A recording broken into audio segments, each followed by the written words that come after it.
Welcome back to the Wise Divine Woman podcast, where we help you go from fed up to faith fueled, helping you to become the wise divine woman that you've been called to be.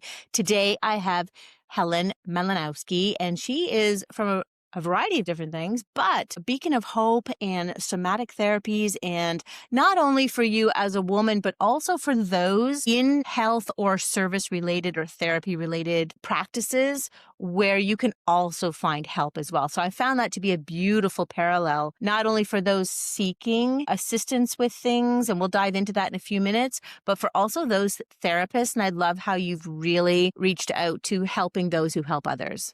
That's wonderful. How did this journey begin for you, Helen? Well, Dana, first off, I just want to say thank you so much for having me on. You have a great podcast. You offer so much to your clients. There's just so much wisdom that you're talking about in this space. And I know it takes a ton of work. So I wanted to say thank you. And for the listeners, I popped on and gave you a review the other day on Spotify. So if anyone's listening, I would just ask them to do a huge favor so that more people get to hear what you have to say. Pop a review wherever you're listening. So I did want to say that. And yeah, this is a really important conversation that we're having, because women, helpers, healers, we face this pileup of challenges in our industry and in society, because there's certain expectations that we put on ourselves, that society puts on us, and it can catch up with us, and it can make our work harder than it has to be. So yes, thank you for having me on. Thank you for starting this conversation. Thank you. Thank you. So what is somatic? What is somatic therapy? Yeah, so I love that question. A somatic therapist is someone who works directly with the body and with the nervous system particularly. So the idea is that in traditional therapy, there's a lot of focus on our thoughts and on our emotions. But what we're starting to come back to, it's starting to become a bit of a movement, is this recognition that our body carries so much wisdom and so much knowledge. And if we pause long enough to listen to it, if we pause long enough to be with whatever might be there, comfort, discomfort, then we are going to learn a lot. And we are going to have an opportunity to transform how we feel and how we experience the world around us. So the core idea, a lot of the somatic therapies have built out of the world of trauma treatment. Specifically, our nervous system, our fight-flight response will get stuck in the body when something traumatic happens to us. It's not just our mind. We can't just talk ourselves out of whatever that experience was. And in those therapies, supporting someone that we're working with to stay with that experience without going into the depth of the trauma, but to stay with the experience of what's happening in the now in our body allows for an opportunity for both integration and discharge of the stress that has been building up and accumulating in our nervous system. So simple, soma is body. We're working with the body. That's working with the body. Well, yes, talk therapy is necessary, although sometimes I feel it's a repetitive hamster wheel where you're continually talking about it, therefore reactivating the nervous system sort of perpetually. And, in thermography, we sort of see, or I always pose that question to them when we see a psoatic muscle stress or inflammation in the psoas. So I know that the psoas has its own personality. So those are conversations that I have with them. And that's where I always go down that road of finding someone to kind of delve into that movement and release of the trauma through psoatic work. So it's an interesting thing, but it is so hard to find. It is definitely hard to find someone who does this work. And I would say it's doubly hard to find a therapist who does this work who also has done training in body work, which is something that you can find.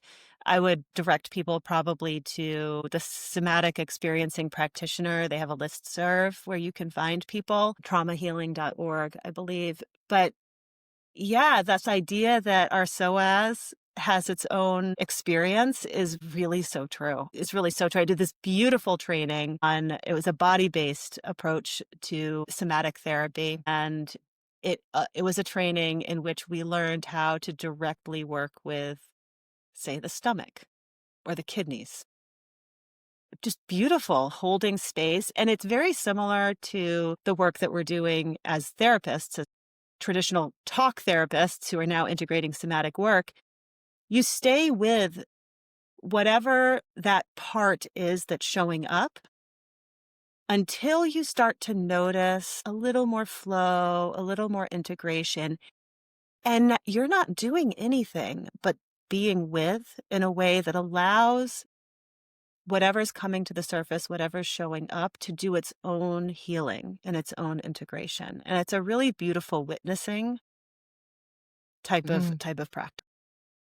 I think that's incredible. And it is that type of therapy that offers change because as you're talking, I'm like, there's just so many women that are being told everything is okay, like blood work wise, and like there's nothing wrong, but they feel the symptoms, they feel the frustration, they feel the buildup of stress and or emotional stress in their bodies and they just can't get it out or they just have no way to release it and then they start spiraling. Not only menopause hits them sideways, but it's this whole not having what they need around. And I love how you've created a few different ways of supporting women, and then you've also been training therapists as well for this new type of somatic therapy, I have which is been. amazing. Yeah. I have been. It's interesting because I didn't start here by any means. And I'll also say, Dana, I turned 45 in a couple of weeks, and I'm in the middle of all of this Yeah. perimenopausal stuff as well. Perimenopause. So I'm very much, and so if you're listening and you are saying, oh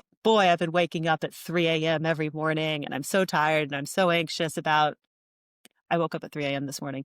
I'm so tired. I'm so anxious about going into a depleted day.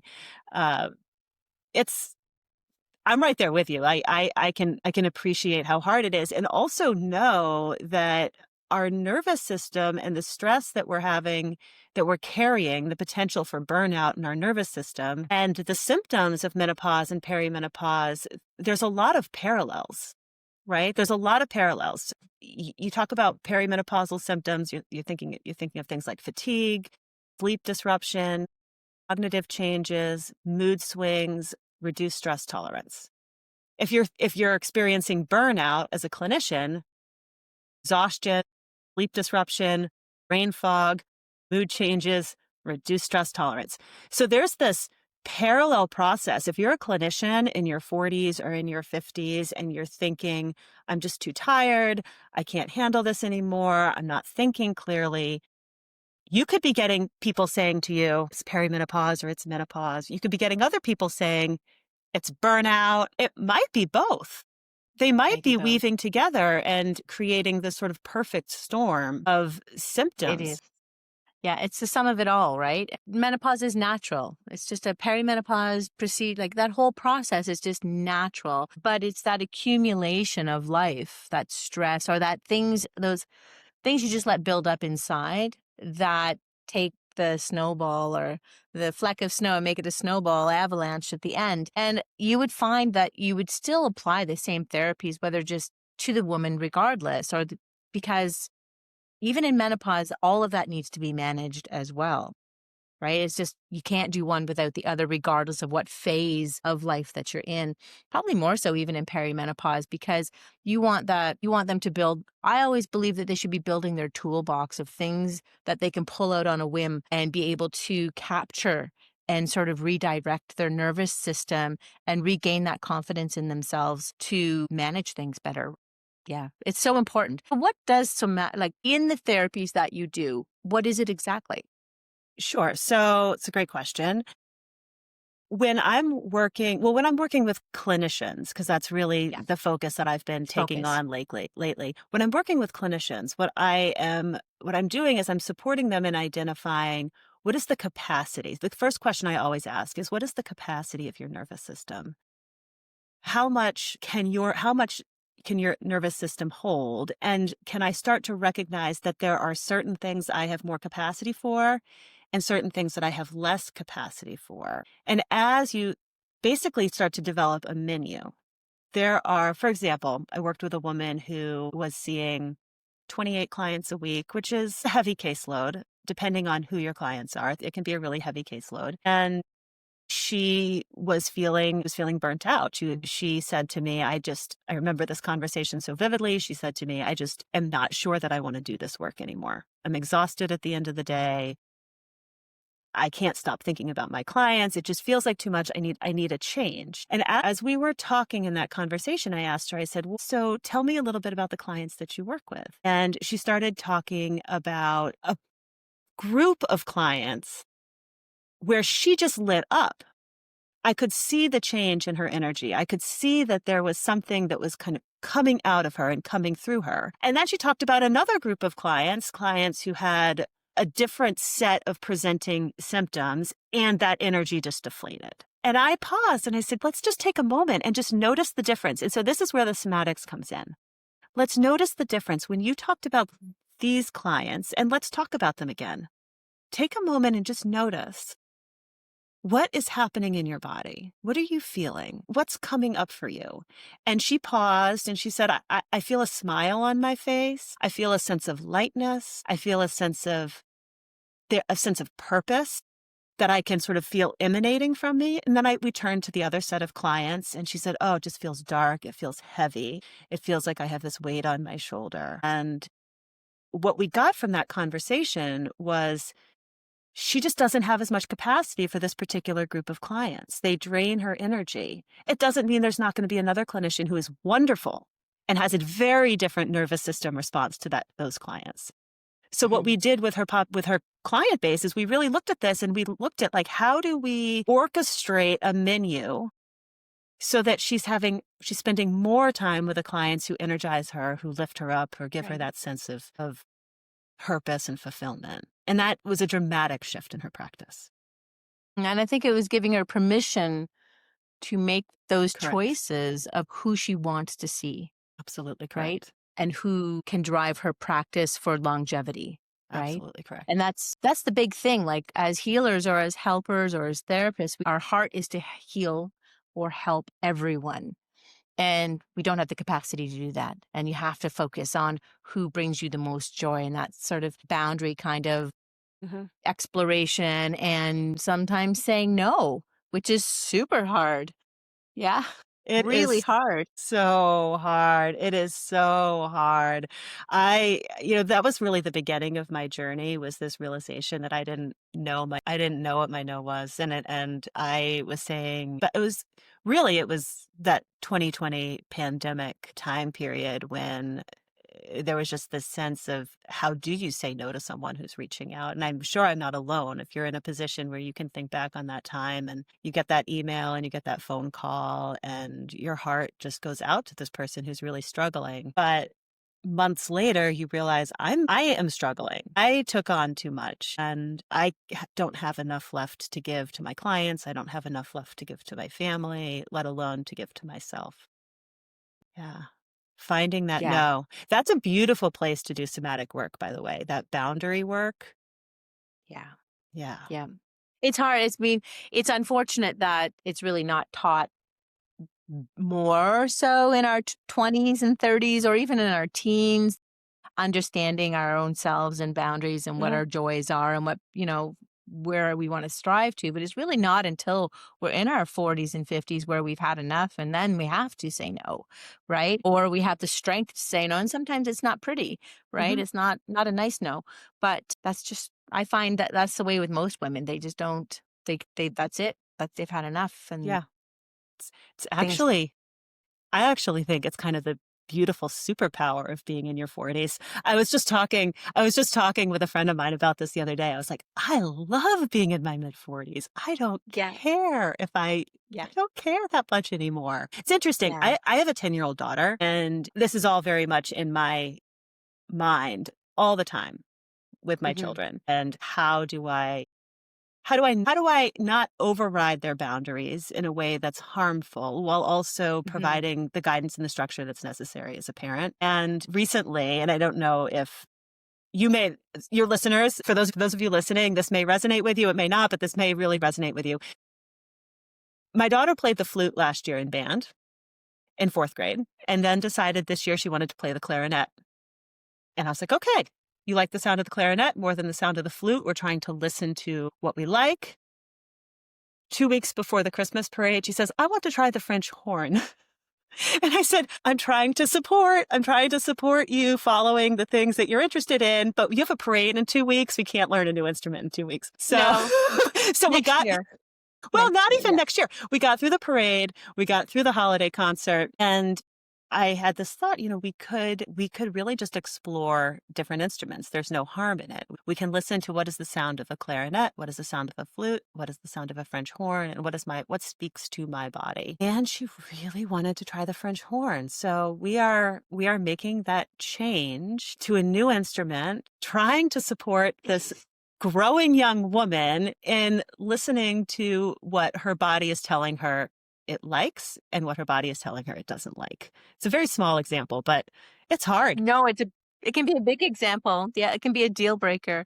Yeah, so I mean that is amazing that, I might have just said, "No, next year we'll try another instrument next year. You got to get good at this," or I don't know. My daughter did the same thing with the violin. She did very well, and that was like, yeah, all done. Yeah, that's the way it Yeah.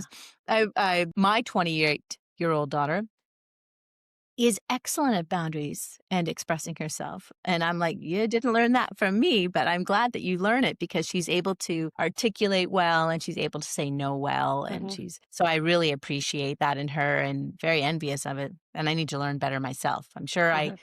she probably learns from my own mistakes, but I'm getting better at it, much better. So, Well, and I was talking with a client this morning about how in our own parenting journeys, we are trying to provide when we provide something for our children or we interact with our children, we're really often trying to reparent ourselves in some way. It's something that we didn't get. So there's this sort of generational process, I believe.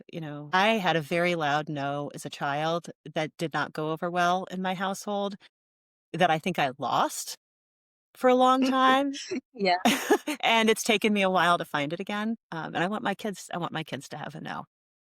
Yeah, I think that's good. I think it's much better to have that ability and be encouraged to say you can say no, that's fine, and not this guilt Hmm. process that I find generationally and or this people pleasing issue that a Hmm. lot of us have. Hmm. Uh, in not only as like coaches or holistic health practitioners or any therapist at all, we always are this sort of people pleasing aspect than being we kind of lose our balance with things sometimes. So, It's so true. It's so true. And yet it's also so important that we have that balance, that we're showing up with our clients in a way that is demonstrating healthy mm, boundaries and that we can hold our own space, even if it doesn't go over well in the therapy room, that demonstration of you have a no, I have a no, we have a no, that I can meet you without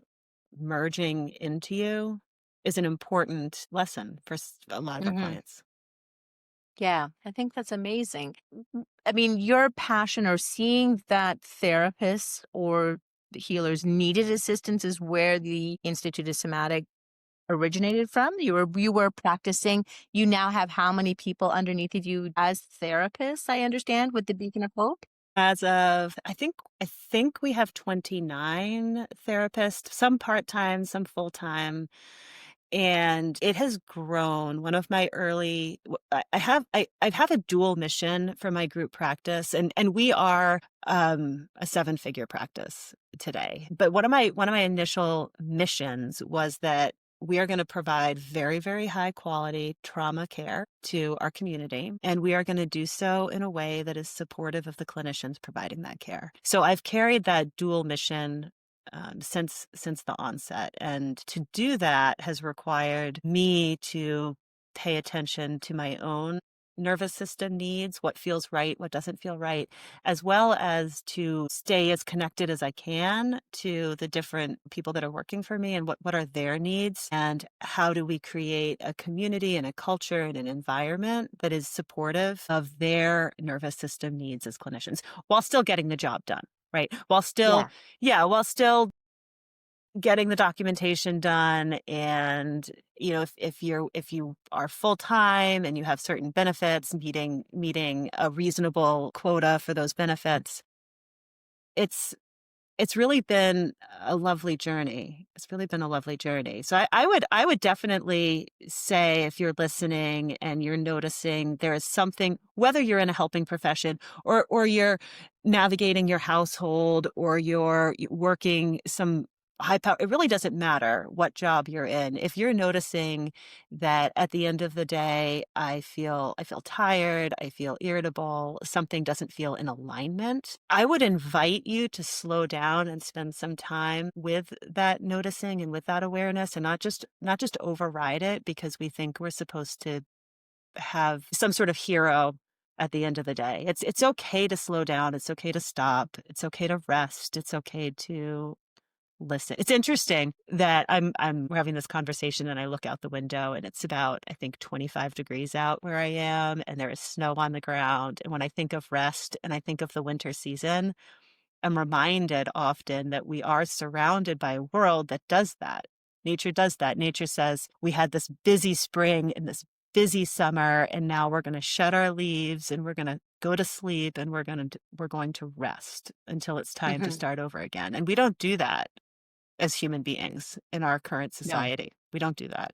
No, we don't. And it is that. It's the natural circle of life, so to say, in that this is a period of rest and rejuvenation and to allow our bodies to, go to sleep early if you want or sleep in because that's when the sun sets and that's when the sun rises. So, and again, it's not guilting ourselves. And especially, after a busy day and being overwhelmed and then going back to work at your table after supper or breaking open a bottle of wine to cope and fall asleep are definite triggers or signals that you should be, understanding what's surrounding it, maybe some journaling, Mhm, sitting in it for a minute, and then seeking out people like yourself mhm, to help process, but then prevent that burnout cycle, right?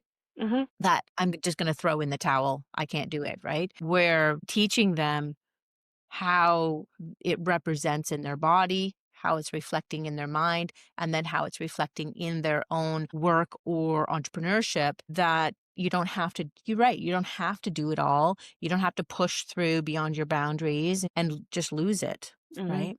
mhm. Because it Yes. just ends up being sick, right? It can be part of why we have this such vicious cycle of illness or time off, work schedules or sick leave and things like that when we aren't setting our boundaries and we aren't saying no to things and we're understanding our limitations as well. It's so true. It's so true. Recently, a woman came to me and asked me, she said she had just had a heart attack. And she said, "Well, what do I do now? I can't go back to being a therapist. I've been in therapy myself trying to work on stress and it hasn't been working. What do I do now?" She said, "Some people have suggested I get a job, you know, at Barnes and Nobles or stacking groceries at the store because I wouldn't have to be with people. I wouldn't have the stress of what I'm carrying." And my thought was, "Oh, please don't do that. Please don't No, do that's not. that. Please don't." No. First off, that would be my worst nightmare. But secondly, although I do love Barnes and Nobles, but I don't know if I would want to work there. But No, I think there'd be ways to modify therapy and mhm, move into something different mhm. within the same scope because I'm sure her skill set was very valuable. A very developed skill set, a very developed skill set. And so we started talking, and what really was highlighted to me was that she did not seem to manage her. She had this sense of, I'm going to show up at work at, say, 10 a.m. I'm going to see six clients back to back, and then my day is going to be done. And the truth was, six clients back to back was way too much for her nervous system. She didn't give herself an opportunity to shed what she'd been accumulating session after session. And quite honestly, as we get older and our hormones shift and change, our estrogen decreases, and this is no knock to getting older, our needs for rest change. It requires, what we might have been able to do at the age of 35 that would take us a day to recover from, might now take us 3 days to recover from. So if I'm able to see, 30 clients a week at 30, I'm not going to be able to do the same thing at 40. And that's okay. It's okay. It's not a bad thing. It just means that I need to recognize that. I shouldn't continue to push myself, and you shouldn't continue to push yourself past, like you said, past your boundaries, past what seems to be okay. And so the outcome of this was, it was really quite beautiful. It was, let's make some adjustments to the schedule. Let's look at your fees and your rates and think about what can you do. For example, I talk a lot about micro regulatory activities. What can you do if you have 5-10 minutes between sessions? What can you do with that time that helps you shed the layer of sort of what was accumulating and move into being prepared and cleared out of it all for the next hour. And Mhm. it seems to be something that's working. That is so important, that taking that time. And not only, I mean, like, not only just making sure we have a bubble of protection around ourselves as well, for that mojo that may occur between client and practitioner, but that ability and those skills to lift off any of it as of the heaviness that you've said, right? And this prepare yourself for the next person. So that is a really good important point that I'm glad that you remind Yeah. people of.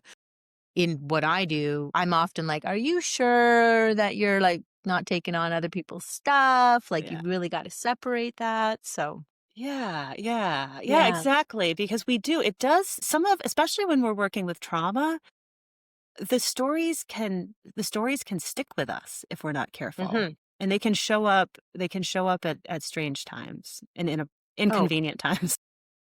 absolutely. So in the Somatic Integration Institute, where do we find that? How do we get practitioners there so that they can, you know, understand themselves and manage their businesses better Mhm. from a mental health point of view and a physical point of view? Where Yes. can that happen? Yes. So I would invite you to go. My website is somaticintegrationinstitute.org. Very specifically for listeners of this podcast, because you offer so much, I have put together a package for your listeners. If they go to flourishingpractice.org/wise women, wise dash women, and I'll send you that link so you can share it. Awesome. They Yes. will they will find my flourishing practice system. And my flourishing practice system is you get an is the package where you will get a burnout assessment. So you'll have an opportunity to think about all the different areas of your life and what's showing up for you and sort of where do you fall on the scale of burnout. You will get a series of practices to reclaim some time in your week, whether it's 5 or 6 hours of just time back for yourself. How is time leaking? And then I have a series of videos that are really informative, that go through rest, that go through boundaries, and then talk about how you can use those tools and principles to actually build a practice that flourishes and is sustainable and fulfilling to you. It is some really key material from my Catalyst program, which is actually it's a bigger program. It's a 6-month program that helps walk you very specifically from burnout back to a love of the work that you're doing. So this is all the Mm. material from that. It's not the 6 months of one-on-one No, and no. group work, but it's all the material from that. And you can do a lot with it. So flourishingpractice.org/wise women, and you will get access to a lot of great information. Helen, that is so amazing. I'm gonna dive right into that over the holidays. No, I should probably rest first, but Rest. it's yes, rest, rest. But that's so amazing, and I thank you so much for that very kind and generous offer. And I know that there are just so many women out there that in different types of careers who are really feeling overwhelmed, really uncertain of where their direction in life is going to go, as because that's what happens in menopause. Our mind shifts a little bit and we want to fulfill our desires and our dreams, and sometimes we have to reframe ourselves, and I think that's perfect. Thank you so Yeah. much, Helen. Yeah. Yeah. And I also love talking one-on-one with people. So if anyone wants to reach out to me, info@somaticintegrationinstitutes.org, to just have a conversation and see where you're at and what might be helpful, I would love that. Perfect. So to finish, what is a word of wisdom that you hold yourself to or that you find yourself sharing often? I would say I often use the word noticing as a way to slow myself down, to bring myself back to awareness. What am I noticing in myself? What's showing up for me? And I find myself using that a lot with people that I work with. What are you noticing? It's a very non judgmental way to just bring awareness to whatever's showing up. Beautiful. Yeah. I think that is so beautiful. We do need to notice everything around us and the response, not only our internal response, but how people respond. I found that even this morning, like looking at people, I smile, they're going to smile right back. Or, you know what I mean? Absolutely. Like you have to notice the things, the silver lining, right? So Absolutely. amazing. Thank you Dana. so much for spending this time out of your busy schedule, Helen. I can't wait to share this to everyone. Thank you again for joining me. Thank you so much, Dana. I really appreciate you having me on. Thank you so much. Thank you once again for everyone joining on the Wise Divine Women podcast. I can't wait to share all this information. I hope you can dive right in and flourish as well. Thank you so much for joining.